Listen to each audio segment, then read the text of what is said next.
penting sholat selesai. Apakah terkoneksi dengan Allah atau tidak itu perkara lain. Nah, karena itulah kemudian diikat di ujung ayat itu ketika sholat disebutkan innas sholata. Kenapa menggunakan alif lam? Karena kita mesti pastikan semua bagian sholat yang kita tunaikan itu terkoneksi kepada petunjuk dan ajaran Nabi, sehingga bukan hanya bacaan yang kita ungkapkan di lisan, gerakan yang kita lakukan, tapi juga ada hikmah yang kita pahami, bacaan yang kita mengerti, gerakan yang kita dalami, wa yuzakkikum, ada pengaruh kepada jiwa, sehingga kita menemukan sesuatu yang baru dalam hidup kita. Wa yu'allimukum ma lam takunu ta'lamun. Nah, ini tipikal ciri orang beriman, yang dengan itulah kemudian dia memburu waktu sholat yang telah ditetapkan. Innas sholata kanat 'alal mu'minina kitaban mawquta. Dia buru, jadi bukan dia tunggu, dia buru itu. Dia buru. Dan saat dikumandangkan konektivitas panggilan sholat, nanti getaran imannya itu mengkonfirmasi. Itu yang dimaksud Quran surah ke-8 ayat yang kedua, Al-Anfal ayat 2. Innamal mu'minuna alladzina idza dzukirallahu wajilat qulubuhum. Pakai innama adatul hasri dalam ilmu nahwu itu untuk membatasi satu informasi. Sungguh ciri dasar orang beriman itu yang paling pokok sebagai berikut. Jadi kalau nggak punya ini, imannya dipertanyakan.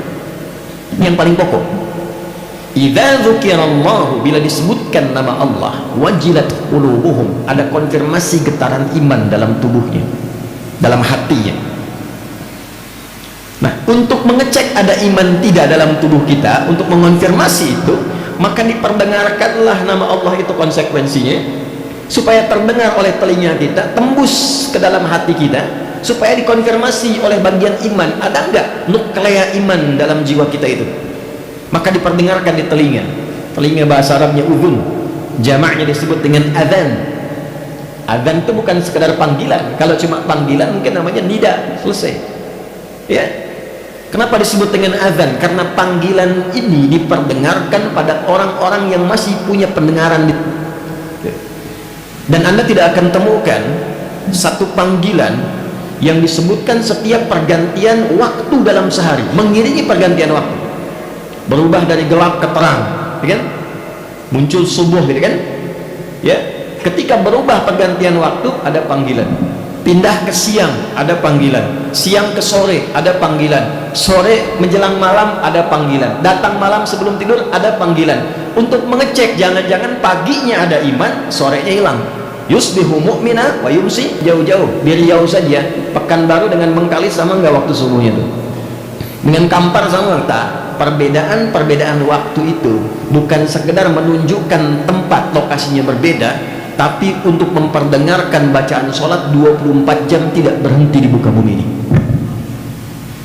Di mana ada panggilan ibadah, memperdengarkan Tuhannya 24 jam tidak berhenti. Manusia mana yang mampu membuat sistem seperti itu?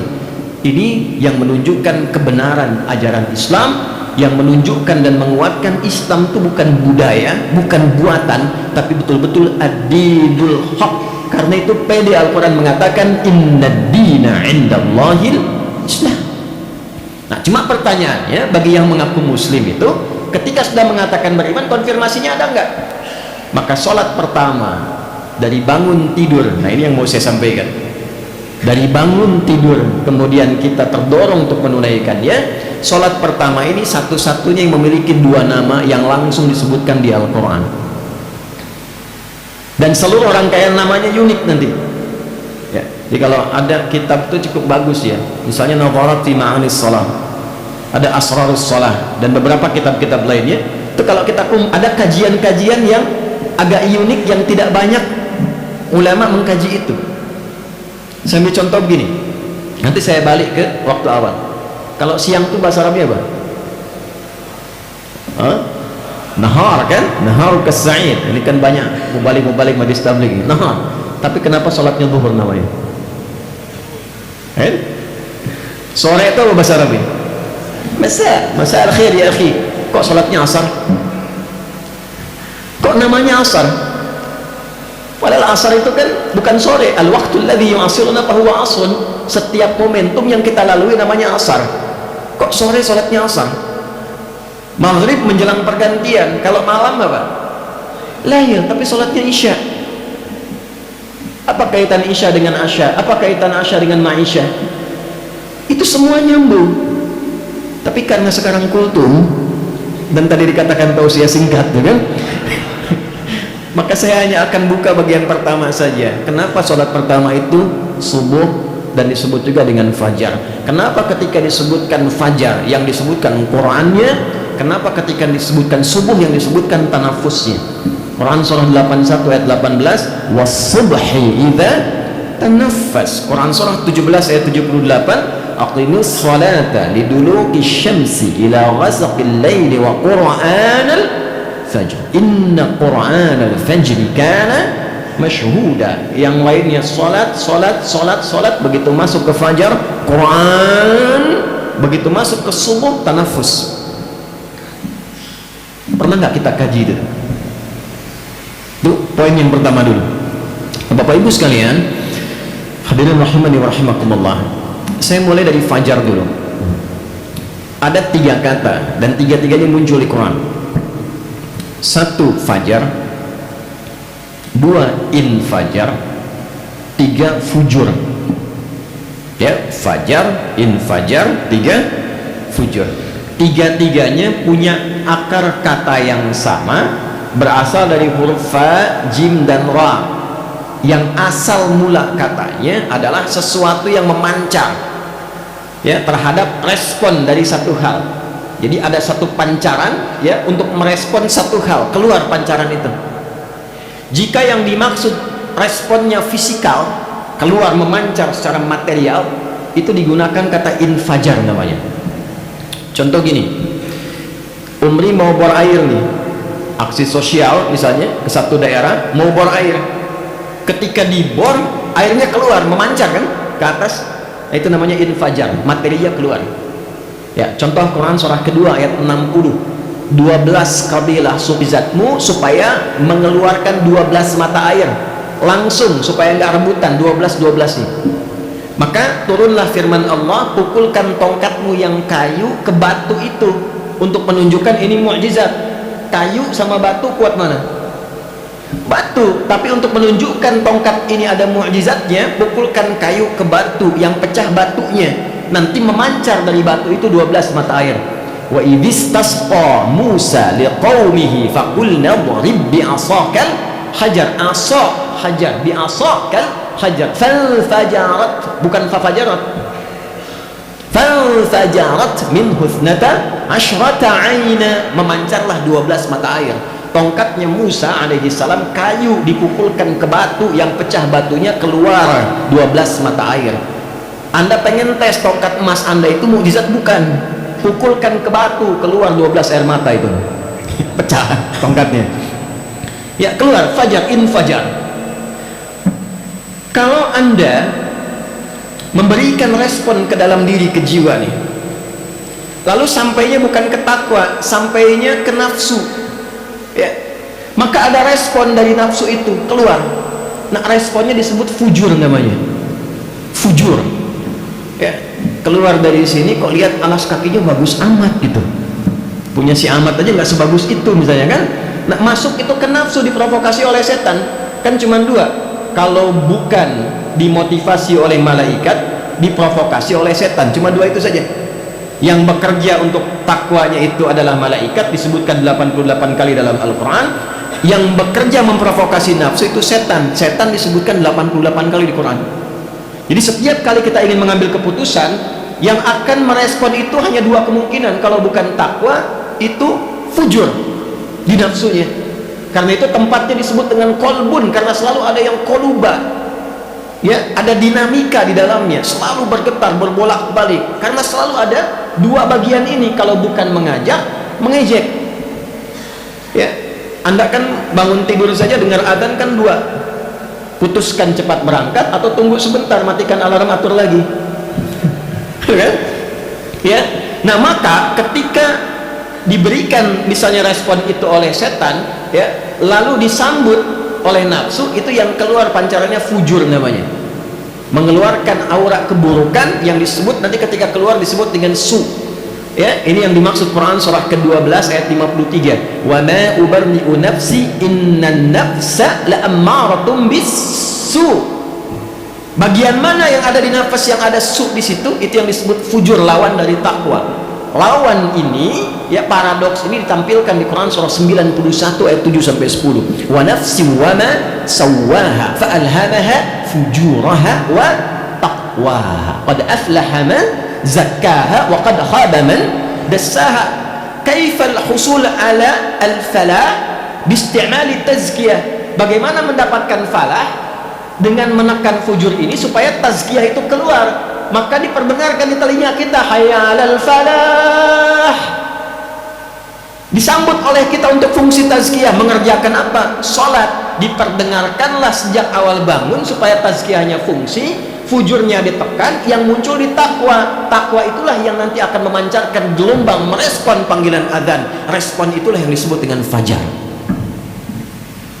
Makanya kenapa subuh itu saat panggilan pertama responnya disebut dengan fajar, untuk memberikan kesan bahwa saat kita mendengar itu ada bagian respon sinyal takwa yang merespon itu, dan ada getaran dalam jiwa kita, sudah bangun, waktunya kita menghadap Allah.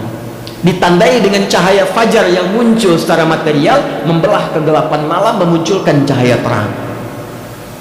Ya, ini bukan ilmu takatik ya, ini ada bacaannya nih. Awas nih, ini saya tidak terlalu senang ngaji dengan pendekatan tafsir medsos.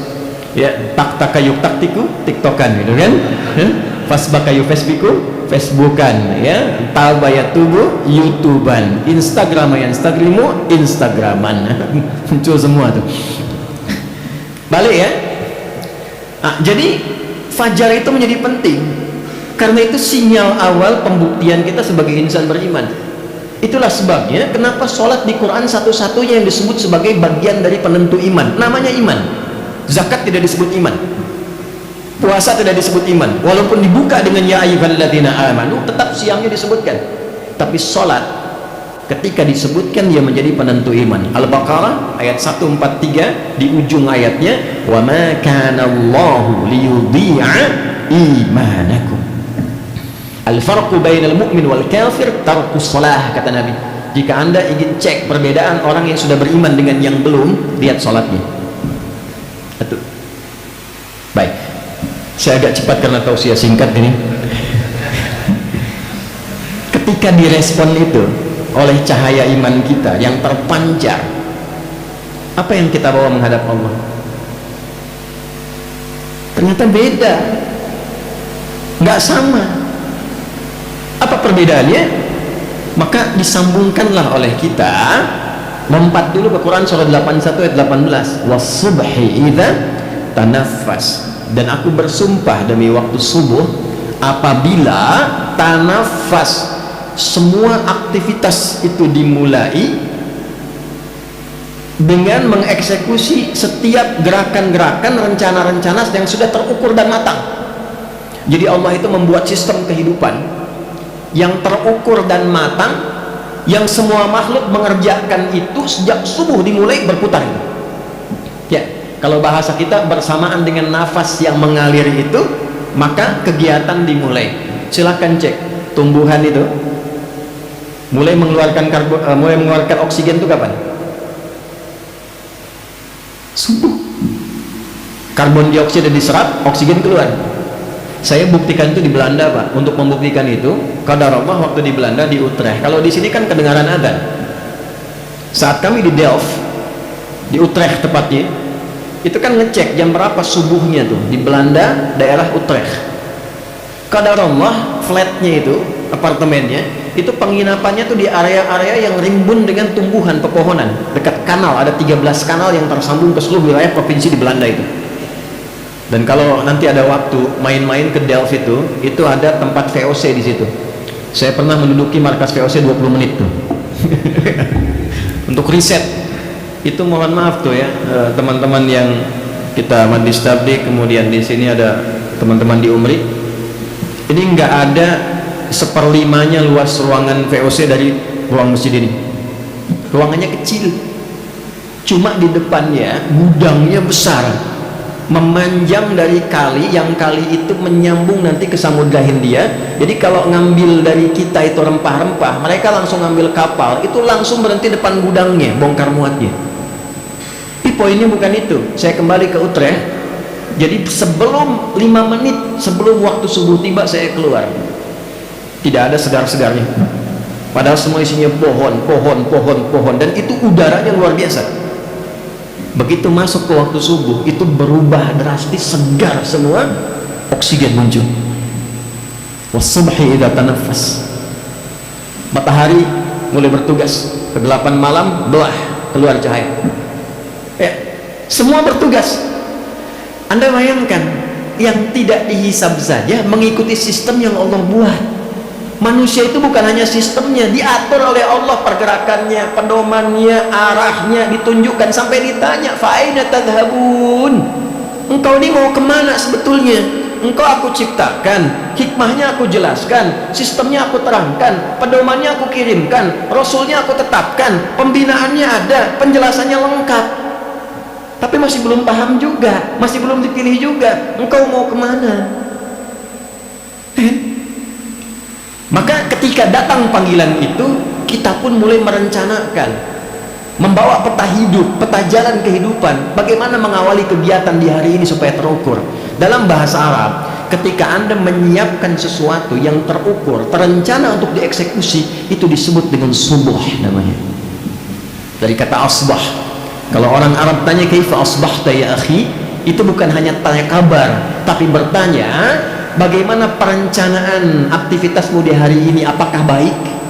Jam 7 mau kemana? Jam 8 di mana? Jam 9 kerjakan apa? Jam 12 mau kemana? Zuhur mau di mana? Asar di masjid mana? Sampai Isya jam berapa Anda tunaikan, di masjid mana Anda lakukan? Itulah subuh. Nah, jadi insan beriman itu tipikal utamanya, insan beriman, ciri keimanan kita, ya, sebelum kita menjalankan aktivitas, kita sudah punya rencana yang terukur. Bahkan Nabi itu kan mulai malam hari sebelum tidur istighfar dulu untuk mengevaluasi kegiatan sebelumnya, 70 kali sampai 100. Itu kan bukan istighfar cuma di lisan keluar, bukan. Istighfar itu kan bagian dari zikir. Zikir itu ingatnya dua, ingat aktivitas, koneksikan dengan Allah. Aktivitas ini disenangi Allah atau tidak, diridhoi Allah atau tidak. Makanya ketika istighfar, kita sambil mengingat 70 kegiatan kita sebelum tidur itu apa, 100 kegiatan kita sebelum tidur itu apa. Bicara sama teman, mengenakan tidak? Istighfari kalau kurang bagus, ya. Komunikasi kita dengan orang lain, pekerjaan kita itu diingat sampai kita sadar. Setelah sadar itu nyaman, hati kita tenang, baru istirahat, maka tidurnya nyaman. Tidurnya nggak ingat dosa, nggak bawa masalah, karena sudah diselesaikan sebelum tidur. Yang lebih bagus sebelum tidur, rencanakan buat besok. Fa idza faraghta fansab. Besok mau ngerjakan apa? Sehingga seluruh yang telah kita siapkan itu, begitu datang panggilan Allahu Akbar, rencana itulah yang kita bawa menghadap Allah, supaya kita sampaikan, kita bacakan agar mendapatkan ridha Allah, taufik Allah, bimbingan Allah dalam sujud kita minta. Itulah sebabnya kenapa sholat pertama disebut dengan fajar dan sholat subuh, dan yang disebutkan bacaannya bukan sekedar sholatnya, untuk bertanya rencana apa yang sudah Anda siapkan di hari ini, doa apa yang Anda panjatkan di subuh ini, permintaan apa yang Anda sampaikan di subuh ini. Itulah sebabnya menggunakan kata Quran. Quran bentuk umum, mencakup dua hal. Satu, bacaan-bacaan umum yang telah kita siapkan. Ada doa apa, istighfar apa, zikir apa yang kita bawa di fajar itu. Pernah nggak kita nyiapkan agenda tuh sebelum kita memulai menunaikan sholat, supaya saat sujud kita minta dimudahkan? Itu rahasianya kenapa banyak sahabat memulai dari masjid aktivitasnya sampai syuruk gitu, baru berangkat, dan nanti sebelum pulang mampir ke masjid. Kalau sirahnya lengkap, ini kalau kita satukan kajiannya, nanti PR nih Majlis Tabligh kalau kita bikin kegiatan pedoman deh, coba kita satukan itu jadi implementasi kehidupan, pedoman hidup Islami sebagai seorang muslim, dari akidah, ibadah, muamalah sampai akhlak tuh, ya. Bagaimana pagi memulai dengan iman, iman itu dibawa dalam ibadah, dipraktekkan dalam muamalah, dihiasi dengan akhlak. Setiap langkah kita dari ujung kepala sampai kaki, bisa nggak kita mulai itu? sehingga nanti sifat itu terkoneksi dengan Allah yang memberikan kasihnya kepada kita. Sifat ibadahnya merubah kita menjadi abdun, dijamakkan dengan ibad, membentuk karakter sebuah akhlak. Itu yang dimaksud wa ibadur rahmanil ladzina yamshuna 'alal ardi hauda wa idza khatabahumul jahiluna qalu salama. Ibadnya karakter seorang yang menunaikan segala hal atas dasar ibadah, dimiliki sifat kasih yang tersambung idhofah kepada Allah, dibimbing jadi karakter. Jadi melalui karakter moral membentuk karakter intelektual, menghasilkan karakter kinerja. Dari etos dibimbing logos masuk ke patos. Itu gambarannya. Nah, persoalannya dari sekian banyak kita sholat subuh dan fajar itu, sudah berapa banyak rencana yang disiapkan? Berapa yang sudah kita mintakan kepada Allah?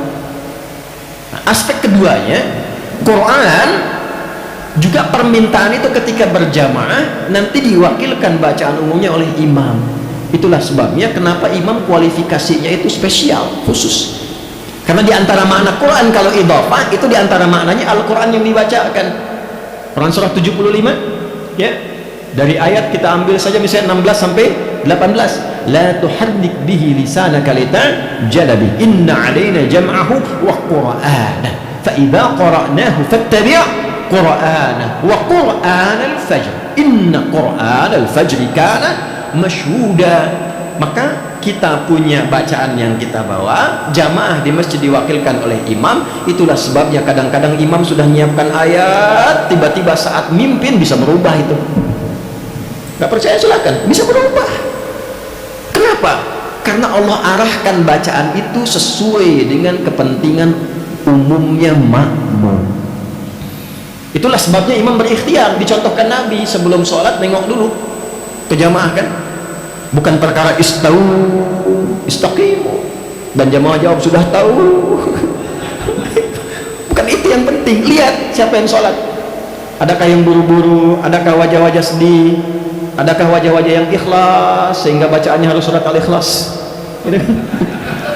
Nggak kuat berdiri lama itu semua dilihat. Maka ketika kemudian ada kan yang sebelum itu lihat dulu, saya itu masuk ke tempat murojaah imam di Masjid Nabawi, undangan khusus ya, Syekh Hudzaify itu masih murojaah apa, ngecek imam-imam yang lain yang muda-muda setoran sebelum dimulai sholat.